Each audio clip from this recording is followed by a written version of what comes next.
व एकात्मता उन्नत राहतील ते पार पाडेल आणि संविधान व कायदा यानुसार सर्व तऱ्हेच्या लोकांना मी निर्भयपणे पक्षपातीपणे तसेच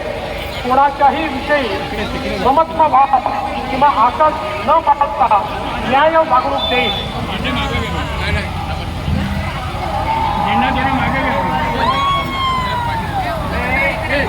मी देवेंद्र सरिता गंगाधरराव फडणवीस ईश्वर साक्ष शपथ घेतो की महाराष्ट्र राज्याचा मुख्यमंत्री म्हणून माझ्या विचारार्थ आणली जाईल किंवा मला ज्ञात होईल अशी कोणतीही बाब आता मुख्यमंत्री म्हणून माझी कामे यथायोग्य पार पाडण्यासाठी आवश्यक असेल ते खेरीज करून एरवी मी कोणत्याही व्यक्तीला किंवा व्यक्तींना प्रत्यक्षपणे व अप्रत्यक्षपणे कळवणार नाही किंवा त्यांच्याकडे उघड करणार नाही।